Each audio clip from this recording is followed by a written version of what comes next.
우리는 지금 주민자치형 독립시형 방식으로 사업을 진행하려고 합니다. 무슨 뜻이냐면 여러분의 의지로 여러분들이 사업을 완성해서 이득을 여러분이 가져가세요, 그 뜻인데, 이걸 하기 위해서는 이제 동의서가 필요하죠. 근데 지금 현재 정비구역 위반이라는 것은 행정청의 고유 권한이고 정비사업의 기초청사진이며 사업지 범위를 확정하는 것이고 용적률 검표율에 대한 계획이면서 사업 참여의 의사표명입니다. 여러분들이 아무 말도 하고 있지 않으면 정부에서도 아무 일도 하지 않습니다. 우리나라 속담에 이런 거 있죠. 우는 애를 젖을 주고 짖는 개를 돌아본다고 합니다. 똑같습니다. 울어야 돼요. 뭘로? 동의서로. 지금 그 단계입니다. 자, 그래서 동의서 작성에 대해서는 다 아시는 내용이고, 본인 지장 날인이 필요하다는 부분, 신분증 필요한 얘기는 다시 아시는 내용들입니다. 자, 그런데 우리가 동의서를 내시고자 했을 때 여러 가지 의견들이 있습니다. 망설이는 분들 다 아세요. 재건축을 하면 좋은데, 하기는 해야겠는데, 그러면서도 여러 가지 오해가 있죠. 동의서에 대한 오해, 현재 개인적인 사정과 정서, 사업성에 대한 투명성, 또 사업 참여 의지, 이런 여러 가지 이야기들이 있는데 대표적인 것만 몇 가지만 한번 골라서 정리를 해봤죠. 자, 동의서를 내면은 내 집이 팔린 것이 아닐까, 이런 걱정하시는 분 계세요. 그런데 도시미주거 환경정비법은 공법에 의해서 진행되는 사업체계이죠. 따라서 공행정으로 여러분들이 행정적으로 신고하는 것에 불과합니다. 출생인 신고를 하거나 혼인 신고를 할 때 관청에 신고하는 것과 동일해요. 단지 사업에 참가하겠다는 의사를 표현할 뿐입니다. 그러면 여러분들은 내 재산에 대한 권리 행사 똑같이 진행합니다. 매매도 하고 담보 설정도 해요. 동일해요. 그런데 이런 생각을 하는 것이 주택법에 따른 지역주택조합 사업을 하는 것 때문에 이런 혼란이 오는 거예요. 그런데 지역주택조합 사업은 어떻게 합니까? 동의서를 내면 매매 예약을 해야 되는 거예요. 그럼 이때부터는 내 재산권 행사 안 돼요. 근데 우리는 주택법에 따라서 진행되는 것이 아니고 도시미주환경정비법에 따라서 사업을 진행하기 때문에 동의서를 제출한다는 것은 행정상 신고사항이더라, 재산상 아무 불편이 없더라. 또 있습니다. 난 아직 내 집이 괜찮은데. 맞습니다. 아직 괜찮습니다. 근데 좀 전에 서두에 처음 시작을 했을 때 말씀드렸듯이 이제 점점 노후화되고 있죠. 이중주차 때문에 여러분들 다툼도 많습니다. 또 비 오는 날 노상에 주차하고 장봐주고 들어오실 때 여간 불편한 일이 아니죠. 이런 불편함이 시작이 되고 배관 노후 등 이제 시작이 되는데 20년 이상 된 주택들이 공용시설에 대한 수리를 시작을 해요. 자, 이때 이것을 해야 됩니다라는 측이 있고, 반면에 그걸 하는데 돈이 들어가는데 왜 하는데, 이러면서 갈등이 시작이 돼요. 그래서 이 재건축 단지 후 주민들이 빡빡 갈라지는 현상들이 보여지고 있어요. 우리도 똑같죠. 지금 이런 거 하지 마세요. 차라리 그 해결점을 찾으셔야죠. 또 있죠. 에너지 효율 감소가 되어서 이에 대한 비용은 점점 증가하고 있습니다. 이것은 피해갈 수가 없어요. 그러면 이제 방법을 찾아야 되겠죠. 그리고 또 아파트는 자꾸 저평가됩니다. 근데 지금 현재 우리 단지가 지금은 살만하다고 생각하지만 5년 후에는 이런 일이 아주 일상화되고 어려워진다는 거죠. 또 이런 분 계십니다. 지금 내 나이가 얼마인데 내가 이 집을 지을 때까지 있을까 생각을 하세요.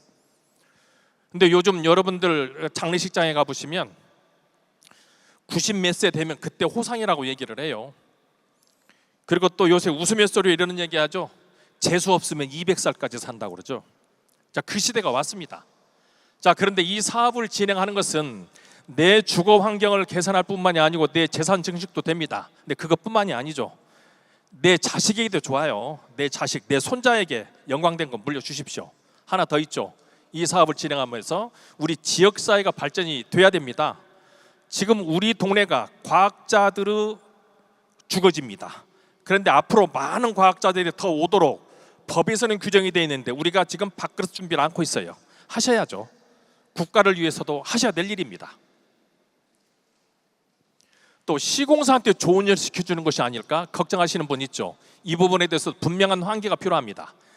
자, 이 사업은 조합에서 하는 일입니다. 여러분은 시행사입니다. 시행사란 토지 유유 상하 권리에 미치는 모든 행위를 하는 것이 시행사죠. 그런데 시공사는 집만 짓는 겁니다. 집값만 지어서 공사비만 받아가는 것이고 일종의 목수하고 똑같죠. 초반에 말씀드렸듯이 시공사를 선정한다는 것은 우리가 건설사임에도 불구하고 사반 자료도 없기 때문에 우리를 대신해서 집 지을 사람 하나 뽑아오는 거예요. 그것뿐이에요.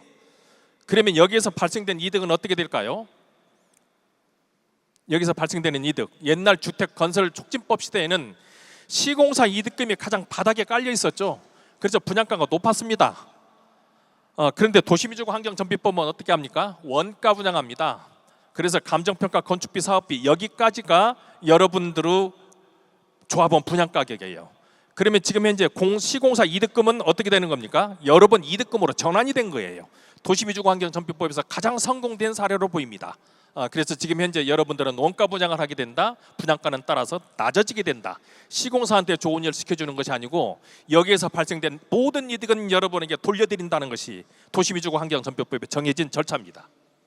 또 있죠. 나는 지금 낼 돈이 없는데 지금 도시미주거환경정비법에서 진행되는 정비사업을 하면서 돈 내는 조합은 한 분도 없어요. 도시미주거환경정비법에서는 자금의 흐름을 이렇게 정하고 있습니다. 추진위가 구성이 되면 PM 또는 정비업체를 뽑아서 자금을 대여받다가 조합이 설립이 되면 시공사를 뽑습니다. 그러면 시공사가 외상값을 갚아주고 이때부터 돈을 빌려줘요. 그러다 관리처분 인가를 받게 되면은 금융권과 직거래를 시작을 하고 조합에서는 착공이 되면 분양 수입을 받아서 이제 그 금융권과 빌렸었던 돈을 갚아내기 시작해요. 그러고 나서 입주를 하게 되면 이때 정산을 하게 돼요. 이때 수익금 배분이 이루어지는 것이죠. 한번 보시죠. 조합원이 내는 부분 있나요? 정비 사업을 하면서 재개발이든 재건축이든 조합원들이 사업 진행하면서 돈 내는 거 없어요. 그런데도 동의서에 대한 얘기를 하게 되면 나는 낼 돈이 없어도 동의를 못한다? 그건 거짓말이에요. 그렇지 않습니다. 한번 나 이사 갈 집 돈은 또 이자는 이렇게 걱정하시는 분 계시죠? 근데 도시미주거환경정비법에서는 사업을 진행하면서 이사를 할 수 있는 것을 제도적으로 맞춰놨습니다. 한번 볼까요? 사업 진행 시에 관리 처분을 하게 되면 법에 따라서 조합원 여러분들에게 이주비를 지출하도록 되어 있습니다. 근데 그 이주비는 드리고 그리고 입주할 때 정산을 하게 되는데 그러면 무작정 주느냐? 그 이주비의 총액은 국가 정책과 금융 정책에 따라서 금액이 정해지는데 지금 현재는 DTI LTV가 60%예요. 그 범주까지는 여러분들에게 돈을 드리는 것이 원칙으로 되어 있고 그 외에 이주 비용을 더 드립니다. 종전가에 알파를 더하는데 경우에 따라서 시공사가 준비를 하게 되기도 하고 금융사에서 돈을 더 준비하기도 합니다. 엊그저께 한남 5구역에서 시공사 선정총회를 했어요. 그 한남 5구에서 시공사 선정총회를 했을 때 제한 조건이 있었습니다. 어떤 조건? 이주비를 조합원들 감정평가 금액의 150%를 저희는 드리겠습니다. 그렇게 하면 누구 어느 분도 이사 나가는데 불편한 점 없겠죠. 자, 이건 말고도 또 제 금융권을 도와서 이주비를 더 충분히 준비해서 이사 가실 수 있도록 준비해 드린다는 거죠. 그런데 이자는 어떻게 할 건데 걱정되시죠? 이 이자는 도시미주거환경정비법에서는 조합의 사업비로서 지출하도록 원칙적으로 정하고 있죠. 그런데 이 이주비 정산에 관련된 것은 준공 입주 시 정산합니다. 그래서 여러분들이 내가 이사를 갈 때 이사 없어서 또 이사 비용이 없어서 이자를 못 내서 그런 얘기도 정비사업에서는 어울리지 않는 얘기예요.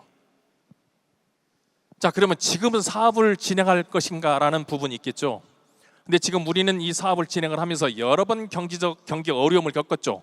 1차 석유 파동, 2차 석유 파동, IMF 금융위기, 우크라이나 전쟁 이런 과정을 겪으면서 대한민국 부동산 가격 떨어졌나요? 안 떨어졌습니다. 만일에 대한민국의 부동산 가격이 떨어지게 되면 대한민국 자산 디폴트가 일어나요. 그러면 대한민국에 있는 외국 기업들 다 나갑니다. 이거 붙들어야 돼요. 그래서 국가에서는 부동산 정책에 대해서 부동산 가격이 떨어지지 않도록 조심하는 것, 이게 국가 의무예요. 우리 대한민국만 그럴까요? 아닙니다. 세계 모든 나라의 행정부는 다 똑같습니다. 그래서 부동산 가격은 안정적으로 상승한다. 이걸 전제로 하고 있죠. 자, 그러면 지금 사업을 진행하는 것이 이득이 될 것인가? 이 부분도 아주 중요하죠. 호황기가 한번 왔다 갔죠. 그러는 사이에 코로나가 왔고 우크라이나 전쟁이 발생이 됐습니다. 그러고 나서 지금 현재 우리는 맞닥뜨리고 있는 장소가 회복기에 들어가고 있죠. 그럼 우리는 이 회복기에 행정적인 업무를 다 진행하게 되면 분양 시점에서는 좋은 분양가에 우리는 매매를 할 수 있는 좋은 기회가 여러분에게 있습니다.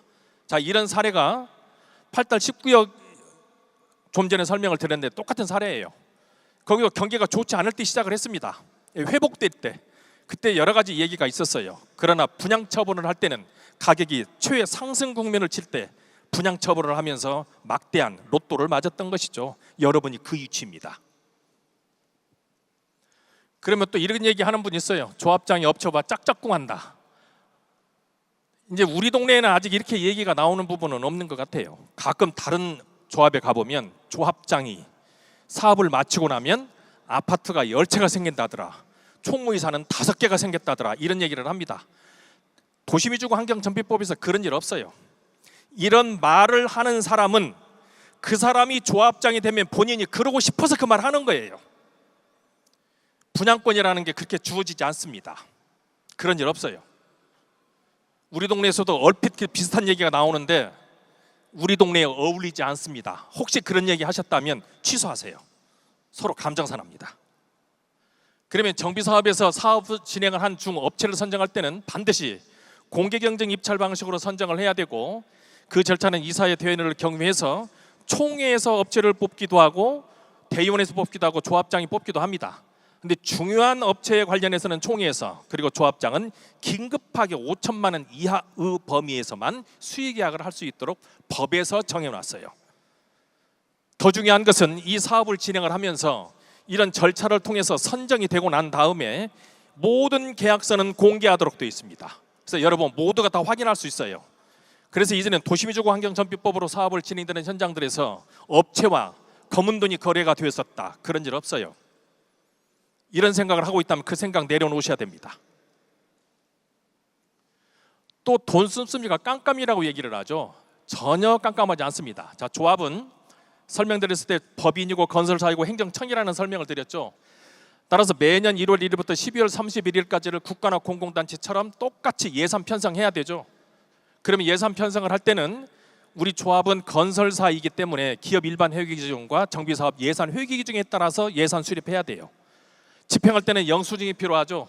근데 검증은 3단계에 걸쳐서 진행합니다. 조합에서 1차, 두 번째는 회계사가, 그리고 세 번째는 외부인의 감사인의 법률 규정에 따른 감사반이 와서 여러분 조합 감사해요.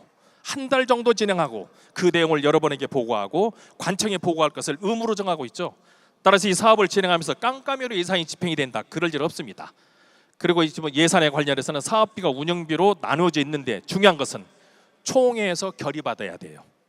여러분들에게 모두 다 공개하고 그 결의받은 범위 내에서 사업을 진행을 하는 것이지 모르는 도 쓸 수가 없어요. 법이 그렇게 규정하고 있습니다. 투명한 사업 진행이죠. 자, 새 아파트 다 좋은데 내 노자금이 어쩔지 고민하시는 분 계시다고 얘기를 들었습니다. 자, 그런데 요즘 아파트들이 지어지는 재건축 사업을 보면 빵빵백이라고 합니다. 무슨 얘기? 계약금 없고 중도금 없고 입주 시 정산하겠다는 거예요. 근데 여기에 하나가 더 더해집니다. 입주 시 금융권을 대환을 해주는데, 장기 처리를 해주는데, 또 시공사에서는 이런 것들과 협의가 가능하죠. 입주 후 2년 또는 4년 후에 잔금을 유예해달라, 이렇게 결의도 해요. 여러분 조합과 시공사와 계약 체결 그렇게 하면 돼요. 그럼 이 사이에 아파트 가격이 상승되었을 때 그 폭, 이득금, 그건 조합원이 가져가는 것이고, 그 돈으로 남은 혹시 부족했었던 금은 있으면 정리하시면 돼요. 또 거기 하나 더 있죠. 이번에 법이 또 한번 개정이 됐습니다. 정비사업형 주택연금제도를 만들어서 지금 현재 혹시 사업이 완성된 후 입주가 불가하다고 생각되시는 분들, 자금이 부족한 분들을 위해서 지금 주택연금제도를 새롭게 상품으로 만들었죠. 그러면 지금 여러분들이 가지고 있는 집과 새로 아파트와의 가격은 엄청난 차이, 2배 정도 날 거예요. 그러면 연금제도를 사용하더라도 고가의 새 집으로 짓는 것이, 새 집으로서 연금을 활용하는 것이 좋지 않겠습니까? 이래서 지금은 현재는 내 새 아파트도 다 좋은 것처럼 노후자금도 충분히 준비된 정비사업을 진행하도록 규정되어 있다는 것이죠. 또 남은 삶을 여유롭게 조망권이 좋은 곳에서 살고 싶습니다. 근데 이것은 개인차가 있는 것 같아요. 어떤 분은 강이 좋다, 어떤 사람은 산이 좋다, 어떤 사람은 도시를 보는 게 좋다, 각각입니다.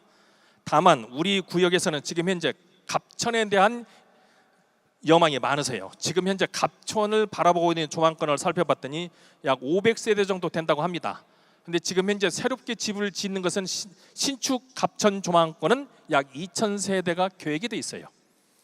그러면 현재 우리는 분양처분이라는 절차를 전하는 관리처분 계획에서 이 분양처분을 어떤 방법으로 할 것인가는 여러분들이 자유롭게 정합니다. 그럼 갑천을 도저히 떠날 수 없는 분들을 위해서 이에 대한 계획은 수립하면 되시는 것이고, 지금 현재 갑천 조망권 고소하고 싶은 분들, 탈락될 분 한 분도 안 계신 걸로 보여요. 이것도 별 문제되지는 않을 것 같아요. 자, 나를 빼고 재건축을 해, 이런 분 계시죠? 사업을 진행하다 보면 지금 정기수 추진준비위원장께서 6개월 동안 저희하고는 회의를 했어요. 근데 그 전에 또 많은 습작이 한번 있으셨죠. 그래서 지속적으로 활동을 해오시면서 추진준비위원님들을 함께 진행합시다라고 공문도 보내고 카톡도 보내고 정식으로 공문도 보냈어요. 그런데 시기를 놓쳐서 추진위원으로 가입이 안 되신 분들 있을 수 있습니다. 그분들에게는 참 송구합니다. 그러나 지금 추진준비위원회, 추진위원회라는 것은 준비에 불과해요. 이 사업은 누가 한다고요? 본격적인 사업은 조합에서 합니다. 추진위에서 하는 거 아니에요. 추진위원회는 사람과 비교를 해보자면 지금은 뱃속에 있는 아기예요. 뱃속에 있는 애가 할 일이 뭐가 있습니까? 엄마 배 차는 거 빼고. 똑같습니다. 추진위원회에서 조합으로 되어야 사업을 시작하는 거예요. 자, 그러면은 우리는 조합으로 옮겨갈 때 그냥 누구가 이사를 하고 대의원을 하고 할 수 없어요. 조합은 공법에 의해서 만들어진 공공단체이기 때문에 공공단체 임원 선출 및 선출에 관련된 규정과 거의 비슷한 임원 선출 규정이 별도로 준비되어 있죠. 이에 따라서 선출해야 돼요. 누가 하고 싶다고 해서 하는 것도 아니고 지명할 수도 없어요. 조합 과정은 그렇습니다. 따라서 우리 구역에서 임대위원으로 선출하게 되는 창립총회 시 적극적으로 후보 출마하세요. 그리고 여러분들이 다 일하실 수 있는 분들이 함께 있으면 더 좋습니다. 그래서 이분들 뒤에서 참여하셔도 되겠다는 점 설명을 드립니다. 자, 그래서 정비사업부 별명은 땅 짚고 헤엄치기입니다.